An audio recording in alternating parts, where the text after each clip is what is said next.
Bem-vindos ao podcast Cevada com Plutônio, um podcast que fala sobre ciência e religião, isoladamente ou tudo junto e misturado.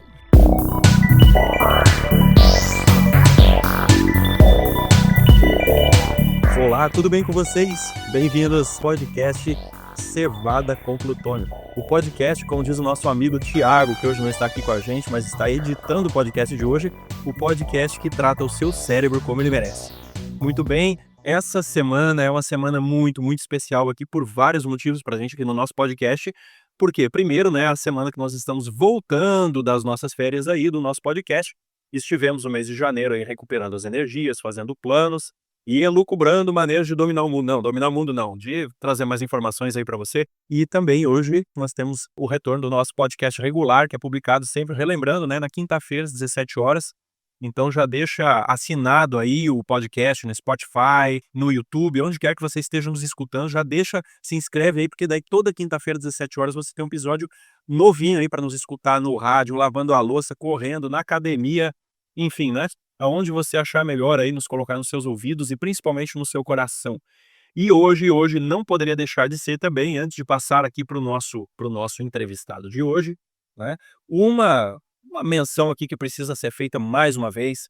Aniversário, né, no dia 4 de fevereiro, aniversário de 5 anos do movimento de cientistas adventistas, o movimento aqui que originou esse podcast maravilhoso aqui, que tem trazido tantas alegrias e tantos sentimentos aí para você. Então, parabéns aos nossos cientistas adventistas. Hoje estamos com 267 pesquisadores adventistas em todas as áreas do conhecimento, de acordo com a CAPES, né? E estão também espalhados em 6 países aí, todos, né, brasileiros aí. E tem também, aliás, estou fazendo uma grande injustiça aqui, tem 2, pelo menos, participantes nossos aqui que são de fala hispana, que são lá do Peru, né, da Universidade Adventista do Peru. Então, um grande abraço aí para eles, se estão nos escutando. Mas para você que é cientista adventista também, um grande abraço para você. Se você é um acadêmico, um pesquisador, um docente, um discente, né, um aluno aí de stricto sensu, mestrado, doutorado, e quer fazer parte do movimento, manda seu e-mail para cientistasadventistas, tudo junto, sem underscore, sem espaço, né, @gmail.com. Não esquece do S depois do cientistas. Cientistasadventistas, tudo junto, @gmail.com. Tá certo? Manda lá o seu salve para nós, com o seu número de telefone, a gente vai mandar o convite para que você possa entrar e participar do nosso movimento Cientistas Adventistas, que é um ministério de apoio que tem o objetivo aí de ajudar tanto a nossa comunidade da Igreja Adventista, quanto as pessoas que não são adventistas também, trazendo conhecimentos, trazendo ideias aí para você, não para você formar a sua opinião, porque você já tem a sua a opinião formada, né? Mas para que você possa subsidiar melhor as suas ideias, refinar e juntamente conosco aí crescermos todos juntos na graça de Jesus. Mas sem mais delongas, hoje aqui eu quero apresentar o nosso convidado especial de hoje, que é o Dr. Luiz Gustavo Assis. Ele é pastor da igreja Anaheim, se eu pronunciei corretamente aqui, né? Que, para quem não conhece, é a cidade onde está localizada a Disney da Califórnia, né? Muito bem, aí um abraço para o Mickey aí, né, pastor? Primeiro clube de desbravadores do mundo também foi formado nessa cidade, olha só que legal, hein? Uma cidade histórica, e você que é um desbravador vai ficar muito animado em saber que hoje o nosso podcast está sendo gravado aí juntamente com o nosso representante lá dessa cidade tão especial para os desbravadores.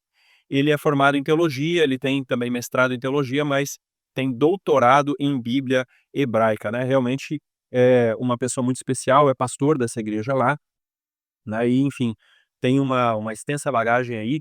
Boa noite, pastor Luiz, seja muito bem-vindo. Olá, saudações, Alex. É um prazer, uma satisfação estar aqui com vocês. E, rapaz, eu não terminei o doutorado ainda não, eu sou doutorando, né? Tô no meio não no meio, mas tô assim, caminhando para os finalmentes e no processo de escrever tese. É uma satisfação estar aqui com vocês, parabéns pelo trabalho, pela iniciativa de criar esse grupo, de ter esse podcast, onde, como vocês falaram aí no começo, fazendo o pessoal pensar, né? Não só desenvolver a fé, mas também uma fé racional. Sensacional, pastor Luiz. E desculpa aí pela gafe, né? Mas assim, se não tiver uma bolinha fora, não é podcast Cevada com Plutônio também, né? Não, mas eu quem dera que eu fosse promovido a terminar o doutorado simplesmente com a sua fala, mas pelo jeito tem algumas notas de rodapé para produzir, algumas boas páginas para escrever e quando eu costumo fazer isso nas primeiras horas da madrugada, aí da manhã, no caso, antes do sol nascer, quando eu tenho mais tempo em silêncio, que as crianças não acordaram ainda, que não tem ligações, que não tem os afazeres diários, aí é quando eu consigo escrever um pouco a tese, e se Deus quiser eu termino esse negócio esse ano ainda, né, 2025. Sensacional, ó, mas fica tranquilo, pastor, não sei se falar você, agora eu vou abrir um parênteses aqui para fazer uma brincadeira, tá? Aqui nesse podcast a gente é profeta também. Esse colega nosso aqui, o Cosme, né, que gravou aí conosco da Antártida, ele fez um outro podcast lá atrás, no ano passado, 2024, que falava sobre o clima espacial, né? A gente gravou o podcast, naquela semana deu a maior tempestade solar dos últimos 20 anos, né? Então, e a gente justamente tinha falado sobre esse tema naquela semana, né? Então, fica tranquilo aí que o seu doutorado aqui, com a licença da brincadeira, né? O seu doutorado aqui está profetizado pelo nosso podcast. Eu tenho eu tô escrevendo um capítulo, são 4 capítulos que eu tenho que produzir, eu tô escrevendo o número 3 agora, só que esse de número 3, o terceiro capítulo já tem mais de 100 páginas, eu acho que tem umas 120, 125 páginas. Então eu ficaria feliz se meu orientador e os outros leitores, ao receberem, falassem, isso aqui já é o suficiente, né?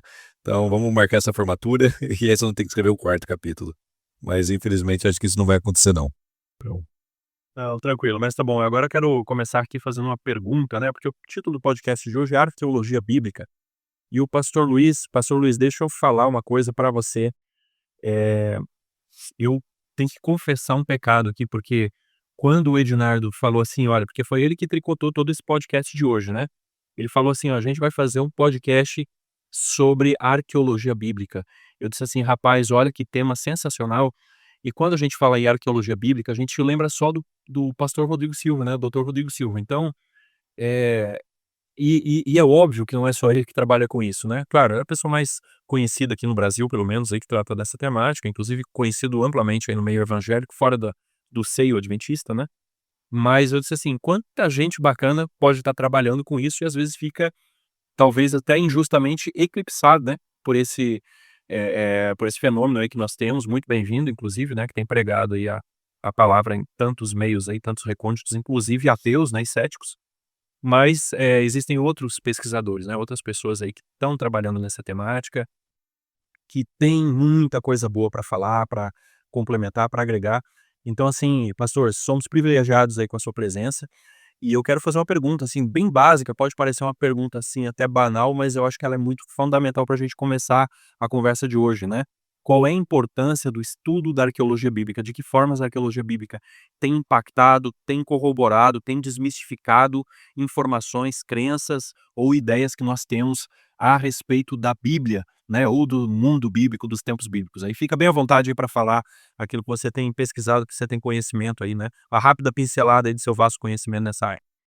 esse é um tópico que tem ocupado inúmeros pesquisadores, acadêmicos aí pelos últimos 200 anos, vamos dizer assim, onde você tem o interesse, principalmente de europeus naquela ocasião, europeus pelas terras do Antigo Oriente, pela conexão direta com as escrituras sagradas, né? Então vamos imaginar aí o pessoal de origem protestante, evidentemente católicos também, com o interesse, com o fascínio pelas terras bíblicas, pelo Oriente Médio, por se conectar diretamente com as páginas da Bíblia. Então, sempre Jerusalém foi um lugar de peregrinação.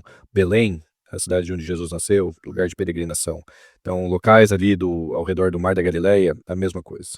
Mas quando a gente pensa em arqueologia bíblica naquela época, século XVIII, principalmente século XIX, século XX e até hoje, a gente está englobando territórios mais amplos, como Egito, como a região da Anatólia, que é a atual Turquia, a terra entre os dois rios, a Mesopotâmia, o atual Iraque, Síria, Jordânia, norte da Arábia, da Península Arábica, no caso aí o que a gente chama de Arábia Saudita, Irã. Então todo esse território, esse vasto território, atraía muito a atenção de europeus com o potencial de iluminar a história bíblica.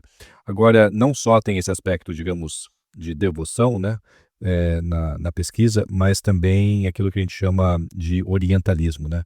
Então, um movimento ou uma tendência muito comum na academia europeia do século XIX, onde existia essa ideia de você ir para o Oriente Já começa com essa terminologia, né? O Oriente. Oriente a partir de qual ponto de referência, né? Então a Europa acaba sendo sempre o ponto de referência nesse sentido, um eurocentrismo muito grande, onde numa busca por demonstrar hegemonia, apreço por cultura e tudo mais, acadêmicos de Inglaterra, principalmente Alemanha, Inglaterra, França, eh, mais tarde a Itália entra nessa luta, nessa corrida por artefatos, a França, evidentemente, para preencher os seus museus e tornar ali, colocar em exposição peças do mundo antigo, né? E é impossível bom, deixa eu refazer essa frase. Você pode ler a Bíblia hoje e apreciar o conteúdo dela sem saber uma vírgula de arqueologia? Eu acho que a resposta é sim. Não, você não precisa de um mestrado, de um doutorado nessa ciência para você apreciar a mensagem que esse livro tem. O que ela apresenta sobre Deus, o que ela apresenta sobre o ser humano, o plano de Deus para se relacionar com seus filhos, toda a trajetória do povo de Israel. É fácil de você pegar pinceladas gerais. Agora, se você quiser tornar esse livro mais impactante, valorizar aquilo que cada autor escreveu, e eu falo autor, não falo autora, porque até onde a gente sabe, não existe documentação nenhuma de uma mulher tendo escrito alguma porção das escrituras. Você tem ali algumas orações de mulheres, né? Mas assim, alguém escrevendo do sexo feminino a gente não tem. Então, o que esses autores escreveram, no contexto em que eles escreveram, na língua que eles escreveram, a gente consegue apreciar isso muito melhor, conhecendo a história, a geografia, os idiomas, os aspectos históricos do relato bíblico. E isso são algumas das ferramentas que a arqueologia coloca à disposição para o pesquisador hoje, né? E, pastor Luiz, a visão que eu tenho, até pelo conhecimento teológico, né, não teológico acadêmico, assim, é um conhecimento bíblico, né, uma premissa nossa, inclusive uma premissa nossa da Reforma Protestante, né, a suficiência das Escrituras. Então, as Escrituras são autossuficientes, né, elas têm o caminho como, né, a gente comentava aqui, elas são divinamente inspiradas, né, e úteis para o ensino, para a repreensão, para a correção, para a educação na justiça, né, a fim de que o homem de Deus seja perfeito, perfeitamente habilitado para toda boa obra. E eu creio, exatamente como você falou, que a pessoa que tem a Bíblia na mão, por mais singela que seja essa pessoa, por mais humilde, ela tem condições, né, de encontrar o caminho da salvação e contra-argumentar os assaltos do inimigo, né. Agora, Deixa eu só fazer um comentário sobre isso, porque um professor que eu tive no meu mestrado chama-se John Monson. E ele não é muito conhecido, mas eu diria que ele é um dos principais geógrafos bíblicos que existem por aí. E ele cresceu em Israel, né? Os pais eram missionários na África e com 4 anos ele se mudou para Israel e cresceu em Israel, viveu lá muitas décadas e aí acabou indo para os Estados Unidos, fez o mestrado e o doutorado dele em Harvard e hoje ele leciona na Trinity International University, ali ao norte de Chicago. E John Monson, ele desenvolveu um método que ele fala é o sola escritura, somente as escrituras, a suficiência das escrituras, somente elas, mas ele adiciona uma outra frase em latim, in situ, no seu contexto original, né, no seu local original. E ele é um grande proponente, e ele quer muito, inclusive, que o pai dele é um bom geógrafo bíblico. Os melhores mapas de Israel, de Bíblia que eu conheço, foram feitos pelo pai dele. E ele quer muito, John Monson gostaria muito de ver o material dele traduzido em português. Esses mapas disponíveis em português e tudo mais. Então, até se vocês quiserem se aventurar em algo nessa natureza aí, para disponibilizar isso em português e tal, a gente pode conversar. Porque ele realmente falou isso comigo, inclusive, semana passada, quando a gente conversou. E ele fala dessa necessidade da gente conectar a história bíblica com a terra, com a geografia, com a história. Então, eu, como aluno de John Monson, eu faço isso o tempo todo nos meus sermões.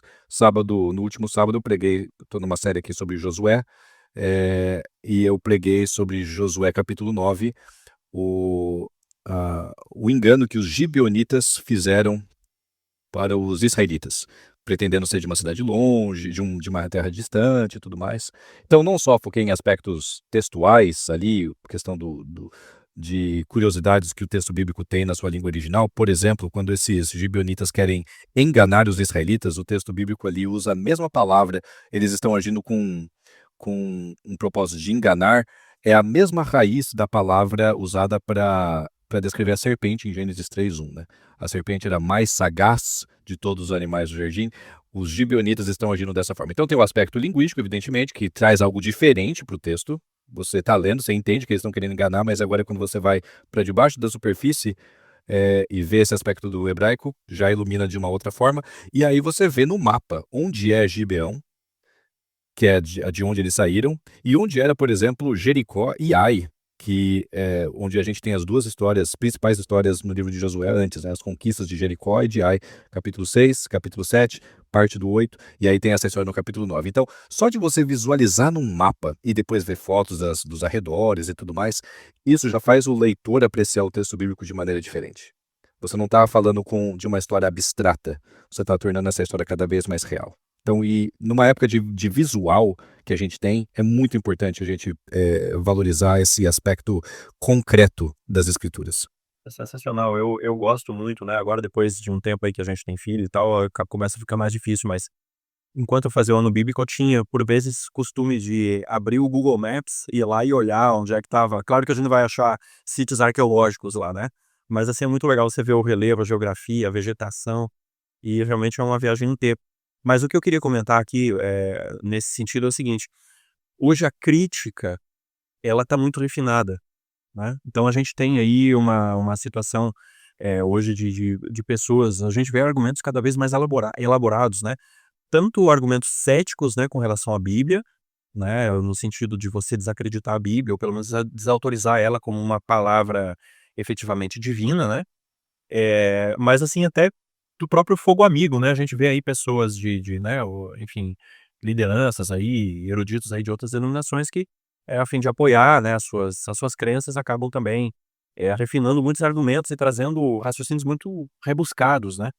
Então, assim, o que eu quero dizer com isso é que eu vejo com muito bons olhos, né, e vejo como uma necessidade, pelo menos em determinados círculos, né, de um trabalho como o que você faz e outros arqueólogos, né, e pesquisadores, porque isso tem uma valia tão grande para nos ajudar a rebater, né, esses dados inflamados aí que vêm de todos os lados, às vezes até de dentro da própria comunidade cristã mesmo, né.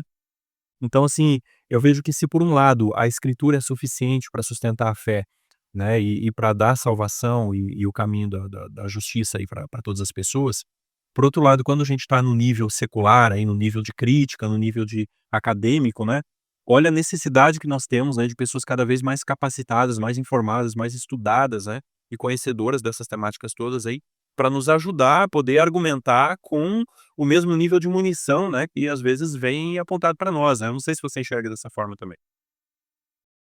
Sem dúvida, eu percebo como a popularização, a internet acabou permitindo que várias ideias antigamente confinadas, digamos, nos livros de algumas bibliotecas espalhadas pelo mundo, essas ideias começam agora a ser difundidas, né? Então, discursos ou debates, vamos supor, vamos usar aqui sobre a existência de Davi, que estava confinado em debates extremamente acadêmicos do começo do século, nas décadas de 80, 90. Isso se populariza, né, com a internet, e muitas pessoas têm acesso a esse tipo de conteúdo, e muitas vezes enviesado, né? Alguém com uma agenda de provar por A mais B que a Bíblia tá, digamos, exagerando na descrição de algum personagem e tudo mais. Eu diria que, de novo, a escritura é suficiente, mas ao ela ser suficiente, a gente pode se deparar com alguns problemas, como, por exemplo, já que eu falei de Josué, você tem algumas frases em Josué de onde Deus ordena a aniquilação completa de algumas populações. Então, Jericó, pessoal de Ai, e o texto bíblico é assim, categórico em dizer que os israelitas mataram todos, homens, mulheres, crianças, idosos, jovens, e usa essa linguagem quase que genocida, né? Ou genocida, vamos chamar assim. E muita gente já usou esse tipo de discurso de Josué, por exemplo, para apontar uma mentalidade colonialista que o texto bíblico está desenvolvendo, que é justamente a mentalidade colonialista que os primeiros moradores, por exemplo, aqui dos Estados Unidos, que vieram da Europa, vieram com essa ideia de colonizar, e qualquer ideia de colonização no Ocidente, vinda de países cristãos, é, digamos assim, tem a sua origem nesse discurso colonial dos livros de Josué, Juízes também vai ter um pouco. Mas aí que tá, né? Se a gente vai para o mundo das escrituras, para aquele antigo Oriente, e você lê a forma como reis costumavam falar nos seus documentos reais, você percebe que eles faziam uso constante de hipérbole. E essa hipérbole muitas vezes pode ser comprovada como não tendo sido de fato, não refletir a realidade. Por exemplo, eu tenho aqui 2 exemplos de cabeça que eu poderia citar. Um é uma inscrição de um faraó egípcio chamado Merneptah. Ele é filho de Ramsés II. E ele tem um documento imenso, de mais de 2 metros, que é um documento comemorativo, uma estela de uma batalha que ele fez contra os líbios, que era o país ali vizinho do Egito. E só que metade da inscrição, quando ele terminou de descrever a vitória sobre os líbios, tinha metade do documento ainda para encher linguiça, então ele começou a escrever um monte de coisa ali, os escribas dele, evidentemente. E aí ele começa a falar de campanhas que ele fez para outros lugares da região, inclusive em Canaã, e aí menciona Asquelon, menciona Gaza, menciona eu acho que ele menciona a região da Síria, mas é ali que ele menciona Israel. É a primeira inscrição ou a inscrição mais antiga de Israel que a gente tem, fora da Bíblia. 1200 a.C., mais ou menos. E aí, nessa inscrição, ele fala: Israel está destruída. A sua semente, a sua descendência não existe mais. Então, esse faraó egípcio, na sua inscrição, ele fala que ele aniquilou Israel, que acabou Israel, que não existe mais Israel. Isso é em 1200 a.C. Vamos imaginar que a estela de Merneptah seja, digamos, a Bíblia para algumas pessoas naquela ocasião, é o único documento que as pessoas leem, vamos supor que um escriba está lendo, consegue entender, ele fala: não, já sei que isso daqui ele está sendo verossímil com essa linguagem. Israel acabou, não existe mais Israel. Israel vai existir não só depois de 1200, mas vai existir até, digamos, o primeiro século, né? Na época que os romanos vão ali e destroem de vez Jerusalém e tudo mais. Mesmo na época que Nabucodonosor destrói Jerusalém, os judeus ainda, os judaítas, né, os moradores de Judá, vão para a Babilônia, mas retornam. A cidade de Samaria, capital de Israel, é destruída só no ano 722 a.C. Então, sei lá, não sou péssimo em matemática, vamos colocar aí 500 anos depois dessa inscrição do Merneptah. Então não tem como a gente levar o que o Merneptah falou ao pé da letra. É hipérbole, é parte da forma da retórica, ou é parte da retórica do mundo antigo, no qual o texto sagrado foi escrito. Tem uma outra inscrição muito parecida, que é a estela é a pedra moabita do rei Mesha de Moabe. Fala a mesma coisa, no ano 850, vamos arredondar, ele fala que ele destruiu Israel. Fala do rei Acabe, fala de Onri, só que ele fala que em 850 ele acabou com Israel. Quando não é real, isso daí não é verdade. A gente sabe que Israel vai ser destruído 100 anos mais tarde, vamos chamar assim, pelos assírios. Enfim, essa linguagem hiperbólica a gente precisa levar em consideração. Eu acho que é o tipo da coisa assim que pra gente é muito comum, muito simples de entender, né? Porque você abre lá a notícia do G1, né? Chuvas torrenciais destroem Rio Grande do Sul, né? Então, claro, realmente tá usando uma linguagem que condiz com uma calamidade pública, né, de grandes proporções, mas se a gente for olhar assim com literalismo, né, não destruiu, graças a Deus, né, o estado tá lá, tá se reconstruindo e tal, teve impactos severos, mas eu acho que é mais ou menos nesse sentido, né? A gente precisa ter essa sensibilidade também nessas leituras, né? Exatamente. Então, quanto mais perceptíveis formos no que diz respeito a reconhecer que o texto bíblico foi escrito numa outra cultura, com uma retórica diferente do que a nossa hoje, e num outro idioma também, eu não vou dizer que tudo a gente pode culpar pela tradução. Não, acho que as traduções da Bíblia são muito boas. Bíblia de Jerusalém, Nova Almeida atualizada, essas, Nova Versão Internacional, essas são traduções muito boas. Eu acho que é mais dessa sensibilidade cultural do contexto que o texto bíblico está dizendo. Existem até mesmo alguns problemas com tradução, sim. Então eu vou dar um exemplo aqui, e quem sabe isso aqui é um vespeiro, que eu tenho que tomar cuidado onde eu cutuco, né? Mas temos um problema com a palavra 1000 na Bíblia. Então, principalmente nessas narrativas de Josué, por exemplo, do Êxodo e tudo mais, a palavra Aleph, que é traduzida por 1000 nas nossas Bíblias, ela também é usada para descrever um pelotão militar. Então, você tem algumas referências bíblicas que falam desse 1000, desse Aleph, e é muito difícil você levar esse número ao pé da letra. Então, de cabeça aqui eu lembro de uma passagem no final de 1º ou 2º Reis, onde fala-se que uma parede caiu e matou mais de 20.000 pessoas. E é muito difícil você imaginar uma parede tão grande a ponto de fazer isso. Principalmente num contexto de terra de Israel, onde a gente não tem proporções, não tem construções incríveis como no Egito, por exemplo. Então, isso tem sido proposto já por algumas pessoas.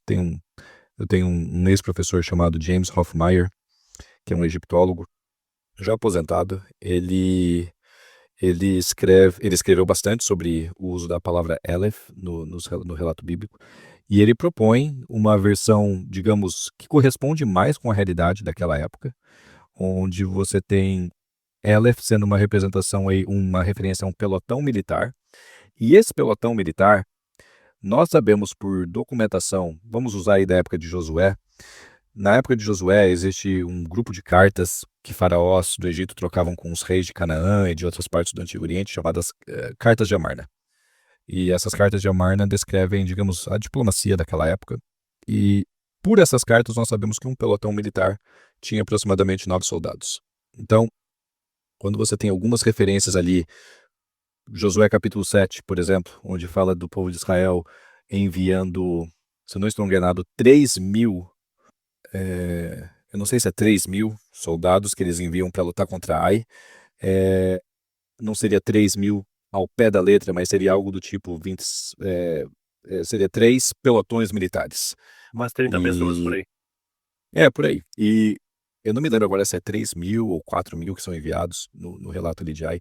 Mas isso ajuda a gente a entender alguns problemas no texto. Porque nessa batalha de Ai, 36 soldados morrem e o povo de Israel surta.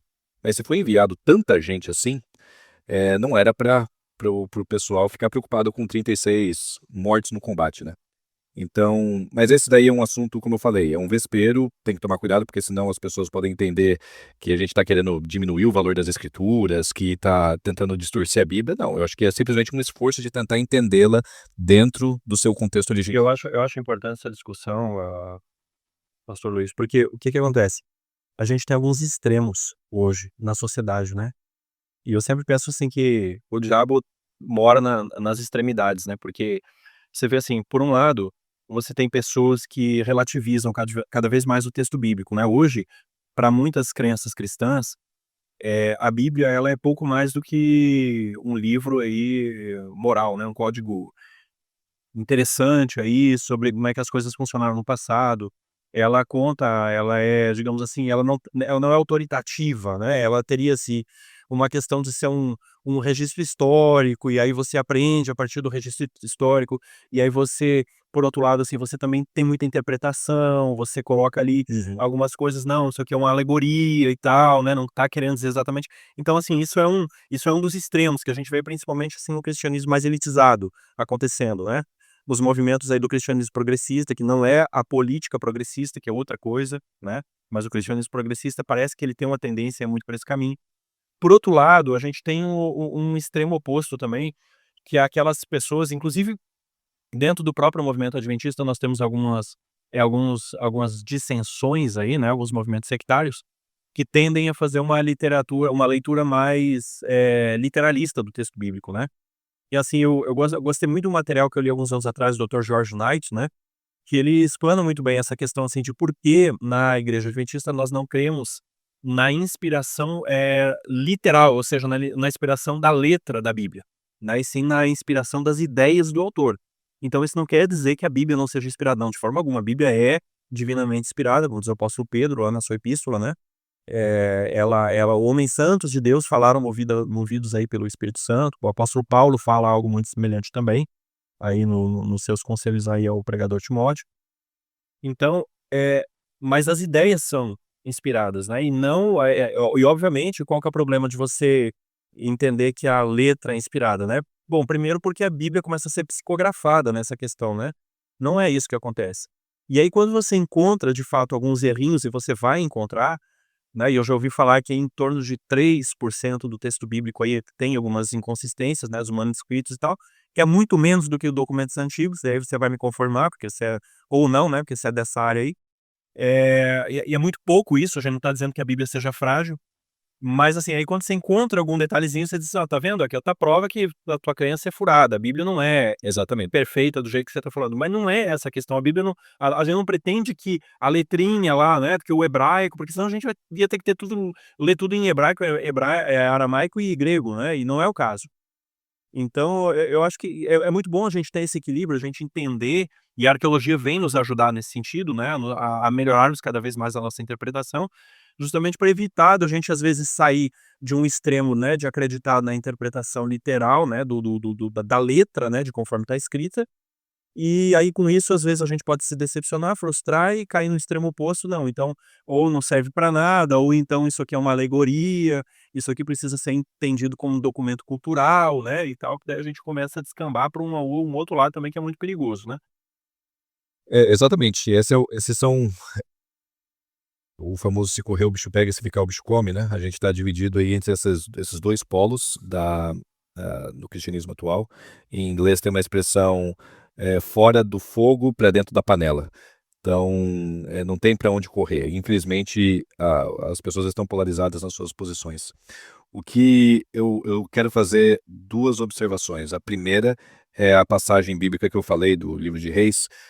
1 Reis 20, se o ouvinte depois quiser dar uma olhadinha, 1 Reis 20, 29 e 30, fala de uma parede caindo e matando 27 mil soldados.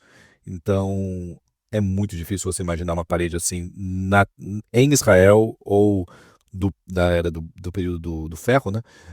Ou até mesmo no Egito, né? Aqueles templos colossais, Karnak e tudo mais. Seria muito difícil imaginar algo, uma parede matando tanta gente assim, caindo ali, né? E tem uma outra passagem ali em 2 Reis, capítulo 13, que tem uma discrepância gigante no número de cavaleiros, de carruagens e de soldados de infantaria, né? Então o texto fala de 50 cavaleiros, 10 carruagens e 100 mil soldados. Então esse 1000 parece que está... a gente tem a opção de falar exagero, mas ou então a gente lê esse Aleph, essa palavra traduzida por 1000, dentro do seu contexto cultural, né? Então, essa só para voltar nesse ponto daí do 1000, mas voltando mais especificamente para o que você falou, esse risco que a gente tem de criar um espantalho no que diz respeito à inspiração bíblica e principalmente inerrância, né? As palavras sendo ditadas, psicografadas, como você falou. Me vem à cabeça aqui um dos principais teólogos do Novo Testamento no que diz respeito à crítica textual. Não vou dizer que ele é um dos principais, mas sem dúvida um dos mais famosos ou mais populares por aí, que é um cavaleiro chamado Bart Ehrman. E Bart Ehrman ficou muito conhecido porque ele abandonou a fé cristã, se tornou agnóstico e continua como um acadêmico de Novo Testamento, mas é um indivíduo que, por ter sido criado num ambiente onde a inerrância das escrituras, essa coisa de que não pode existir uma vírgula fora do lugar, era aceitável, ele tomou um susto quando se deparou com discrepâncias reais que não tinha como explicar, né? Então, ele era aluno do Wheaton College, que é uma escola que fica ali, sei lá, uns 50 quilômetros de onde eu fiz o meu mestrado, e tanto a escola que eu estudei como o Wheaton são escolas que defendem a inerrância das escrituras, e Bart Ehrman era aluno lá e se deparou com algumas inconsistências no texto bíblico, surtou, espiritualmente falando, e abandonou a fé. Mas, quem sabe, ele abandonou aquela caricatura da inspiração que tinha sido exposto, né? Então, a gente tem que tomar cuidado na forma como a gente lê o texto bíblico, porque dependendo de como a gente, no nosso zelo de tentar proteger o texto bíblico, defender o texto bíblico, a gente pode estar colocando ele numa posição onde ele não gostaria de estar, que o texto bíblico não precisa estar, né? Então, eu me lembro de uma comparação que eu ouvi, meu professor do bacharelado, Wilson Paroski, falou uma vez sobre perfeição não é critério para decidir se um livro é inspirado ou não. E ele falou em sala de aula, né? Imagina um livro preparado pelo melhor matemático que existe. Esse livro vai estar perfeito do ponto de vista matemático. Isso não significa que o livro seja inspirado. Então, a Bíblia não é um livro de geografia, de história egípcia, de história da Mesopotâmia, da história dos romanos. A Bíblia tem várias lacunas que ela não está nem um pouco interessada em responder. Então a gente tem que tomar cuidado em não exigir da Bíblia mais do que aquilo que ela está disposta a oferecer. Que é exatamente essas passagens que você citou, Alex, de Pedro, de Timóteo, do objetivo das Escrituras, né? Então, vai ter uma inconsistência nas genealogias de Gênesis e de Crônicas? Com certeza vai. Então, vai ter uma informação errada sobre, e eu me lembro aqui um problema, eu não me lembro agora se é Crônicas e Reis, uma discrepância nas datas do reinado de Ezequias. Vai ter, porque o autor bíblico ele não está interessado em ser preciso nesses assuntos. Exemplo das diferenças, de diferenças marginais sobre alguns relatos nos evangelhos também, né? Que você tem ali em cartões de milagres de Cristo. E exatamente. Essas questões, assim, por exemplo, um texto que é muito conhecido para nós adventistas é Levítico 11, né? Que coloca lá o morcego na categoria de aves, né? Então, mas aí de novo, aí você vai querer criticar a Bíblia por causa disso, você vai querer criticar o escritor bíblico, o autor bíblico que viveu lá 1500 anos antes de Cristo, por causa de uma classificação que foi acontecer aí dezenas de séculos mais tarde, né? Não faz o menor sentido, né? Não faz. A gente tem que tomar cuidado para não fazer uma caricatura do texto bíblico e bater nessa caricatura, o cético, né? Bater nessa caricatura. E eu percebo que muito das críticas contra a fé cristã, contra o texto bíblico, eles vão. Eu acho que muita coisa poderia ser resolvida com uma conversa bem franca sobre o texto bíblico. Então, por exemplo, você falou aí de manuscritos, né? Então, 95% do Novo Testamento que a gente tem hoje é idêntico ao Novo Testamento do primeiro século. Então, baseado em todas as cópias que a gente tem, mais de 5.000 manuscritos gregos do Novo Testamento, uma pancada de citações do Novo Testamento nos chamados pais da igreja, uma pancada de cópias em latim, em copta e enfim, uma pancada de outras línguas ali, demonstra que o texto que a gente tem é 95% idêntico ao original. Então, isso é muito melhor do que qualquer biografia de Alexandre o Grande, que a gente tenha na antiguidade, das obras de Homero, que a gente tem que depender de manuscritos bem tardios. A primeira cópia do texto bíblico que a gente tem é um manuscrito chamado P52 do Evangelho de João, capítulo 18. É um fragmento pequeno, do tamanho do nosso celular, quem sabe até menor, e do segundo século, por volta ali do ano 120, 125 depois de Cristo. João escreve o Evangelho no final do primeiro século, ano 100, ano 95 por aí. 30 anos depois já existe uma cópia desse manuscrito, ou desse Evangelho. Se eu estou enganado, esse manuscrito vem do Egito. Mas eu não sou especialista no Novo Testamento, então precisa ser checado. Foi encontrado e comparado e visto que ele é similar ao que nós temos hoje, né? Exatamente. Então, só que esse é um fragmento. Mas ainda assim do Egito, sei lá, no ano 200 depois de Cristo, a gente tem uma pancada de textos, uma coleção, e eu estou usando muita palavra pancada, né? Não sei porquê, mas uma série de manuscritos descobertos também no Egito, com assim, de livros do Novo Testamento completos. E como o Egito tem um clima seco, esses textos foram preservados até o presente momento. Eu visitei uma biblioteca em Dublin, na Irlanda, recentemente, onde tinha vários desses manuscritos. Tem aqui uma cópia aqui, eu estou olhando para essa cópia agora de 1 Coríntios, capítulo 13, o capítulo do amor, desse papiro Chester Beatty, que está lá no museu Dublin, na Irlanda, do capítulo do Amor de Paulo, e esse documento é do ano 250 depois de Cristo. Então, assim, é parecido, mas não é, digamos assim. Uma fotocópia, né? Exato, exato. E eu não tenho os originais, eu não tenho aquilo que o Paulo escreveu, que o João escreveu, eu tenho cópias. E muitas dessas cópias, ou melhor dizendo, 95% dessas cópias me mostram que, ou essas cópias me mostram que 95% do que eu tenho na minha Bíblia hoje é parecido. Alguém pode ser pegar os outros 5% e falar, mas e os outros 5%? Por que não é 100%? Aí que vem o pulo do gato, né? Essa é o lado humano das escrituras.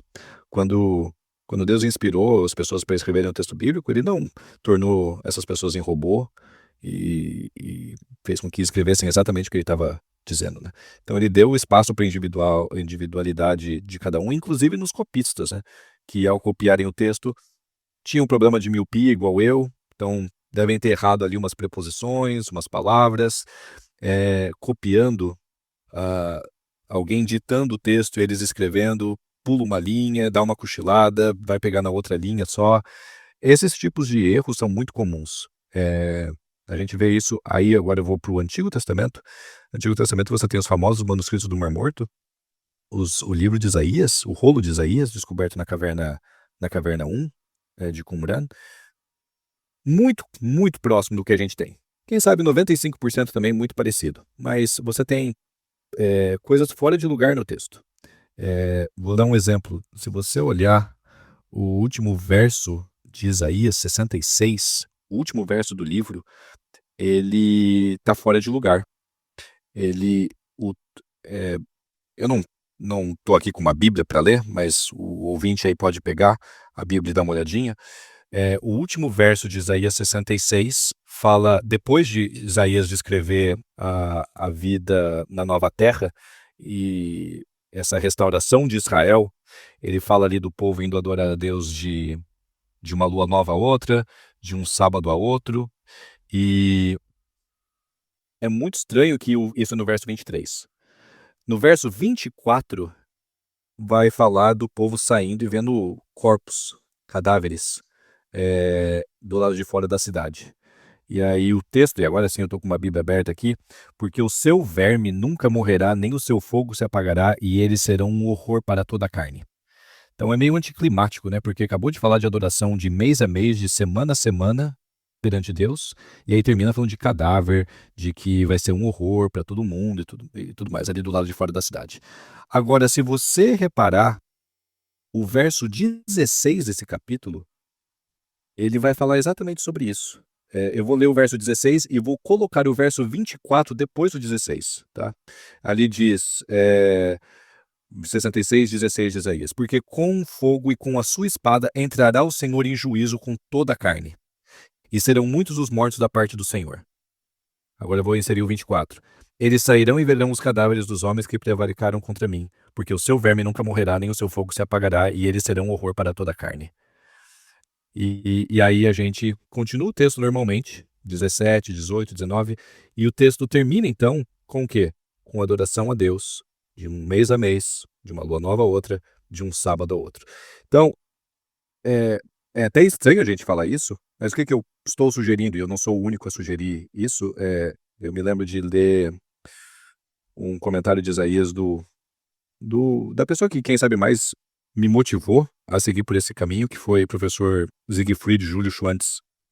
Os adventistas mais antigos vão lembrar desse nome, escreveu livros como Colunas do Caráter, uma breve história do Antigo Oriente. O professor Julius Schwantz tem uma série pequena de comentários bíblicos, Ezequiel, Isaías, Jeremias, e ele sugere isso no seu comentário de Isaías, de que um copista acidentalmente colocou, provavelmente ele percebeu que tinha pulado o verso 24, vamos imaginar numa época sem distribuição de capítulos e versículos, o verso 24 ele esqueceu de inserir ali entre o 16 e o 17, e no final do manuscrito ele inseriu para não ficar fora. E isso foi colocado no final do livro, como se fosse o último, na cópia seguinte daquele manuscrito, isso se transformou na ordem que a gente tem ali na nossa Bíblia hoje, mas que originalmente o verso 24 cai muito bem e faz muito mais sentido se lido depois do verso 16. Isso é uma alteração mínima, mas é algo que mostra o lado humano das escrituras, né? Muito bom, professor. Eu queria fazer uma pergunta aqui, já caminhando para o nosso final, né, do nosso episódio. Hoje a gente escuta, né, é muito comum, diante dos céticos e diante de algumas outras filosofias religiosas aí que coadunam com algumas questões da visão cristã, com outras nem tanto, a gente escuta muito essa crítica no sentido assim de que, olha, a Bíblia foi escrita por homens, né? E tá documentado, é fato que a Bíblia foi alterada, que a Bíblia, tipo assim, meio que ela foi uma construção da igreja, né. E são várias versões, umas com alguns elementos, outras com outras, né, dessa mais ou menos essa mesma ideia, de que assim, que olha, a Bíblia ela foi construída, ela foi inventada ao longo do tempo, principalmente sob a influência da Igreja Católica ao longo da Idade Média, né, que construiu aquelas histórias ou enfim lá, algumas versões dessas histórias dizem que foi os judeus, né, uma boa parte ali, que criaram, né, essas histórias a fim de, enfim, atingir objetivos de poder e objetivos sociais aí junto ao povo e tal, e alguns colocam até como uma forma de dominação, de controle da população, etc e tal, né.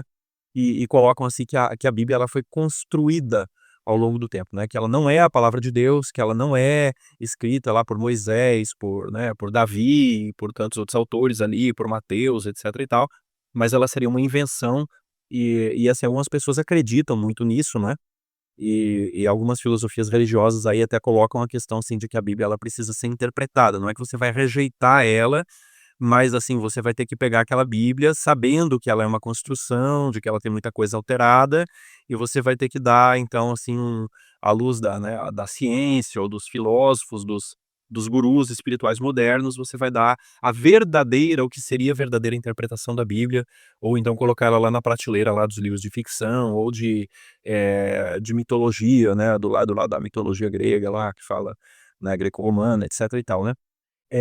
Assim, o que que você poderia falar para nós, principalmente para o público que não é especializado, né, na área acadêmica, na área, teológica e tal, a respeito da confiabilidade das escrituras, você como uma autoridade, né, na área de arqueologia bíblica e tal, com que confiança, apesar desse percentual, né, de divergências que a gente encontra e alguns detalhezinhos e tal que acabam não fechando com o outro, qual é o nível de segurança, de tranquilidade que eu posso ter quando eu pego a minha Bíblia, pego aqui a, sei lá, a Almeida, revista e atualizada segunda edição, pego aqui a nova versão internacional que está saindo agora, né, eu posso ficar tranquilo quando eu pego essa Bíblia, eu posso crer que realmente é a palavra de Deus, ou eu começo a acreditar que não, realmente tem muito erro e foi uma construção aí que ninguém sabe quem fez ao longo da Idade Média.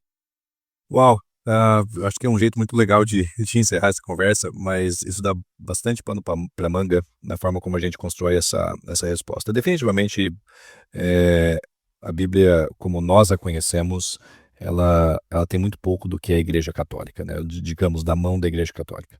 Então, os textos que a gente tem do Novo Testamento, vamos falar aqui de Novo Testamento, esses textos antecedem os primeiros concílios católicos, já existia uma aceitação muito ampla entre os primeiros cristãos de certos livros, e, ou da maioria deles. O problema, inclusive, com os protestantes, viu, diga-se de passagem.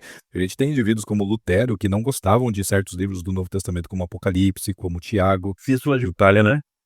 Exatamente, exatamente. A Epístola de Palha, como ele se referia à Epístola de Tiago. E você. Então, eu vou dizer que, de um ponto de vista, do Novo Testamento, esses livros têm uma importância que antecedem os grandes concílios ali do quarto século, né, da época de Constantino em diante, onde esse pessoal não tá preocupado em canonizar certos livros.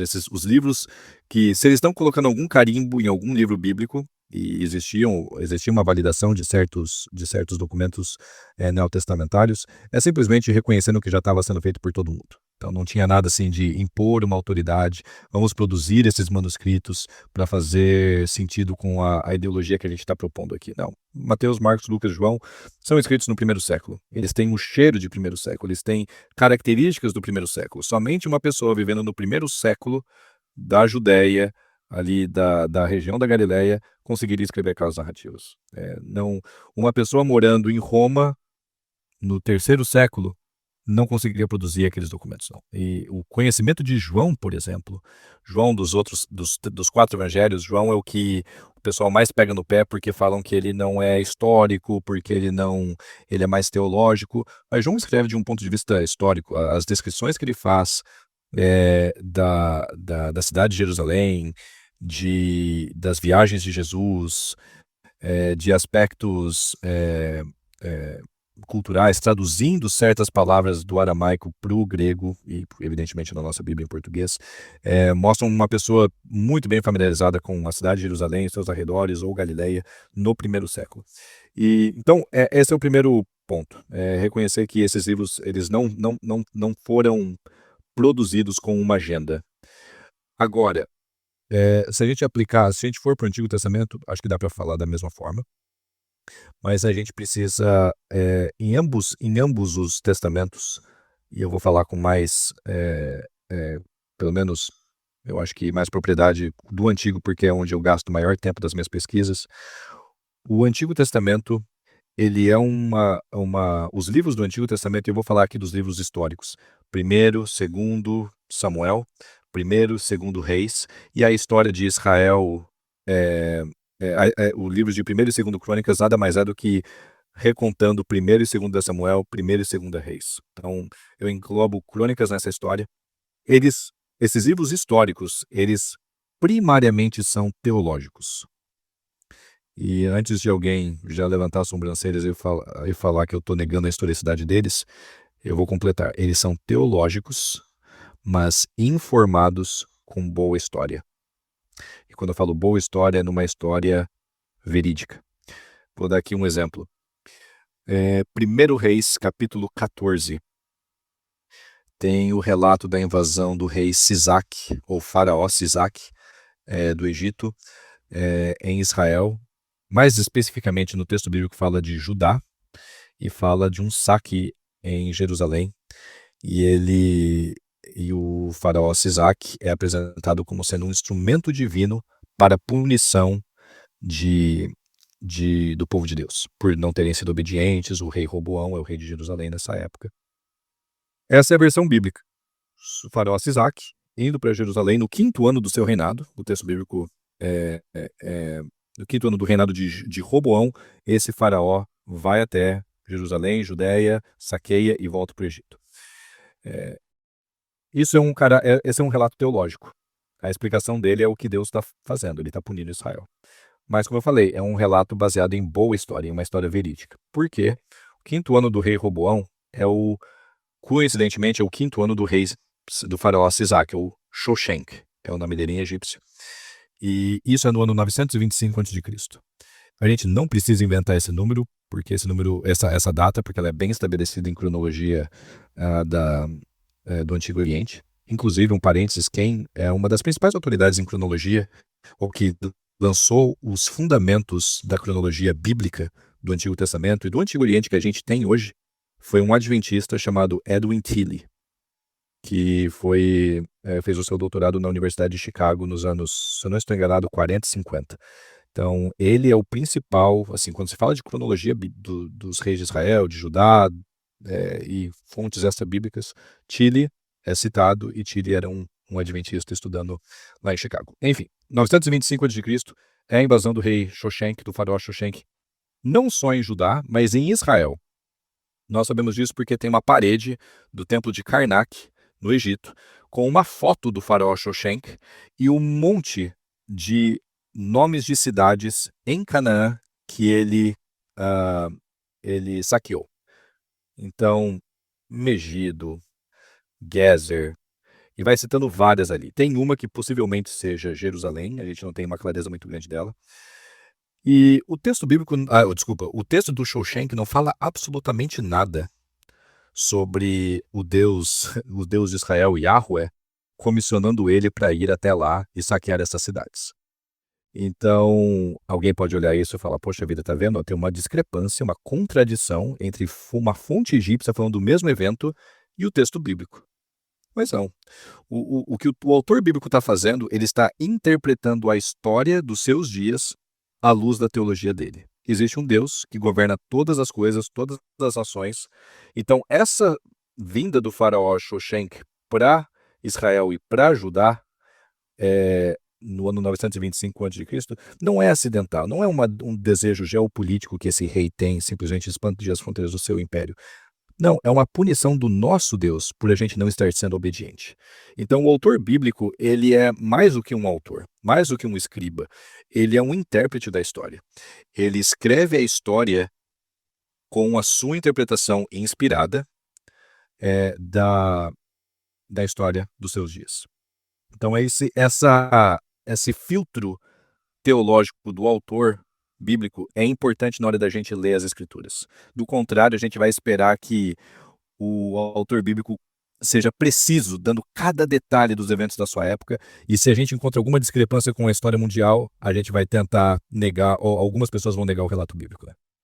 Eu acho muito interessante isso, porque o que você está narrando é justamente aquilo que a Bíblia afirma a respeito dela própria, né? Porque você vê assim, toda a escritura, ela é divinamente inspirada, né? Então, assim, ela tem, é lógico, né? Porque de outra sorte ela seria simplesmente ali um relato histórico, né? Seria um livro de história, seria uma narrativa, né? De eventos do passado que não teria função nenhuma. Então, a própria existência da Bíblia, ela já pressupõe uma teleologia, né? Ou seja, uma intencionalidade de que você transmita um valor espiritual, né? E é exatamente isso que você falou. Agora você pensa o seguinte, né? O faraó, pelo próprio fato de ele não ser um adorador de Jeová, né, de ele não ser digamos assim, não significa que ele não possa ser usado, mesmo sem saber, né, dos propósitos de Deus, que é outra verdade que a Bíblia apresenta, né, outro aspecto da teologia cristã, que Deus está no controle do mundo, a despeito, inclusive, da própria vontade do mundo, né? Claro que isso daria um podcast só sobre esse tema, né, porque a gente entra na questão do mal, do sofrimento e tal, e é lógico que Deus não quer isso, mas a Bíblia apresenta Deus como estando no controle. Então, essa visão que você trouxe é um descortinar de um plano espiritual que o próprio faraó desconhecia, mas que é revelado por meio do escritor bíblico, né, que tinha, como diz o apóstolo Pedro, uma inspiração e tinha condições de dizer algo que, né, que uma pessoa que não estava imbuída desse espírito não teria condições de saber disso, né? Uhum. Eu concordo e eu não vejo isso somente com o relato bíblico, tá? O que a gente observa lendo esses textos de outras culturas, sejam egípcios, sejam babilônios, sejam assírios, sempre vai existir uma explicação teológica por detrás. Então, um outro exemplo clássico aqui que eu poderia citar é a conquista de Babilônia por Ciro no ano 539 a.C. Nós temos o documento do próprio Ciro, comissionado por Ciro, escrito por um escriba, onde ele narra o que aconteceu e é um decreto onde ele está sancionando que as pessoas que estavam ali poderiam retornar para os seus países, ele estava autorizando a reconstrução de templos, estavam destruídos e tudo mais. E quem está sancionando isso para Ciro é o deus Marduk de Babilônia. Agora, se a gente vai para o livro de Esdras, capítulo 1, é o mesmo evento, só que quem está por detrás desse evento no texto bíblico não é Marduk, é Yahweh. Então é como se Deus estivesse trabalhando nos bastidores da história para que seu plano fosse cumprido, o seu povo, os judaítas, os judeus nessa época já, saírem de Babilônia, irem para Judá, reconstruírem o templo e tudo mais. Não é Marduk que tem a palavra final, é o Deus bíblico. Então, ambos são relatos teológicos. E a diferença é que, para nós, a gente não somos devotos de Marduk. Marduk não tem atributos fortes o bastante para que a gente o adore, né? Já o Deus bíblico, por outros motivos, a gente acaba tendo uma aliança com ele, né? Mas essa sensibilidade para relato teológico feito com boa história, com história verídica, eu acho que é muito importante para qualquer leitor bíblico hoje em dia. Sensacional. Pastor Luiz, muito obrigado, né, pela sua presença no nosso podcast aqui. Foi realmente um prazer, é uma pena que a hora passa tão rápido, né, a gente tem uma certa limitação de tempo aí, mas já queremos deixar o convite estendido aqui para que você retorne. Enquanto a gente preparava, né, para gravar o podcast aqui, a gente estava conversando e o Pastor Luiz aqui tem um conhecimento aqui sensacional de muitas áreas e tenho certeza que poderia nos abrilhantar aí se assim decidir nos agraciar em outro episódio com outras temáticas também, inclusive, né? Então, muito, muito obrigado pela grande aula aí que você nos deu, né? Oh, foi um prazer falar aqui com vocês, Alex. Bem, obrigado pelo convite. E eu tenho especialidade aí em falar sobre filho, né? Eu tenho 3. Então, se tu quiser falar sobre criança, um dia a gente pode gastar um bom tempo falando. É um doutor honoris causa aí sobre isso. Pois é, tem um de 6 meses, completando 6 meses hoje, inclusive. Legal, que gracinha, parabéns aí. Obrigado. Mas é isso, né? A nossa mensagem final a Bíblia é um instrumento complexo, né? É um livro divino. Eu quero parafrasear aqui a escritora Ellen White, né? Que é uma das fundadoras da Igreja Adventista lá no século XIX, pioneiras da igreja. E ela escreveu um livro muito famoso aí, chamado Caminho a Cristo. E nesse livro ela diz assim que Deus provê todos os elementos para que a gente creia naquilo que ele disse por meio da sua palavra, né? Nos seus testemunhos. Mas Deus também não remove a possibilidade da dúvida. Então, a possibilidade da dúvida, ela sempre vai fazer parte da nossa experiência enquanto a gente estiver desse lado da eternidade, porque ela faz parte da regra do jogo, né? Então, diz o apóstolo Paulo lá em Hebreus 11, que a fé é o firme fundamento daquilo que não se vê, né? E a certeza daquilo que se espera. Então, é justamente isso, né? Nós temos elementos para crer, sim. Agora, aquela pessoa que quiser duvidar, ela vai achar os 5% lá, né, pastor Luiz? Vai achar os 5% lá para dizer, não, mas tá vendo aqui, ó, tem erro aqui, né? Mas e todos os acertos? E os 95% você vai ignorar, né? Vai ter gente que vai dizer sim, eu vou ignorar, né? E a gente respeita a decisão de cada um, né? Mas hoje Deus faz um convite para mim, para você que tá escutando aí, né? Seja no carro, seja na sua casa, onde quer que você esteja, né? Deus faz um convite, confia na palavra de Deus, que é um instrumento pelo qual Deus revela o seu Filho Jesus Cristo, através do Espírito Santo, aquele mesmo Espírito que inspirou, né, todos esses autores aqui que o pastor Luiz trouxe para cada um de nós. Esse mesmo Espírito, olha que coisa sensacional e maravilhosa, esse mesmo Espírito ele está disponível para mim e para você, não agora para escrever, mas para interpretar, para ler e para viver, para colocar em prática na nossa vida esses conhecimentos que eles transcendem muito aqui a mera esfera humana, né? Só não se surpreende com a Bíblia quem ainda não a leu, né, com carinho e com humildade, com reverência, porque se você fizer isso, meu amigo, faz o teste. Leia a Bíblia, né? Eu conheço pessoas aqui, inclusive fazem parte lá do nosso grupo de cientistas adventistas, que eram céticos, tá? Eram agnósticos, mas resolveram dar uma chance de ler a Bíblia com seriedade. E depois que fizeram isso, meu amigo, ela mudou, transformou a vida da pessoa, a pessoa com conhecimento altíssimo aí das ciências humanas, né? Humanas no sentido seculares, né? Ciência secular. Transformou sua vida, né, por causa desse livro aí. Apesar, né, de a gente saber que tem realmente toda essa complexidade, né, todas essas peculiaridades, mas a arqueologia hoje ela tem sido uma grande aliada, né, no sentido aí de reforçar a nossa fé, né, não que a nossa fé necessite, né, dessas provas, mas é bom, né, quando a gente tem essas comprovações aí sempre nos fortalecem aí, nos animam e nos confirmam aí na nossa caminhada cristã. Então é isso, pastor Luiz, mais uma vez, muito obrigado aí, né, pela sua presença. Está convidado a voltar. Obrigado você também aí, né, que nos escutou aí nessa 1h12 aí que estamos gravando o nosso podcast.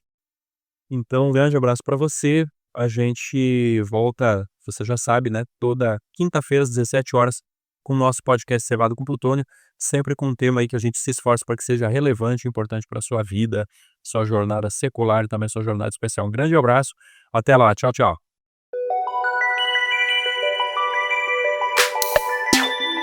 Se você gostou deste episódio, assine gratuitamente nosso podcast no Spotify, Amazon, Apple e se inscreva no nosso canal no YouTube. É só procurar por podcast Cevada com Plutônio nos streams de áudio ou Cientistas Adventistas no YouTube, Instagram, Facebook e X. E compartilhe com seus amigos. Assim você nos ajuda a chegar a cada vez mais pessoas.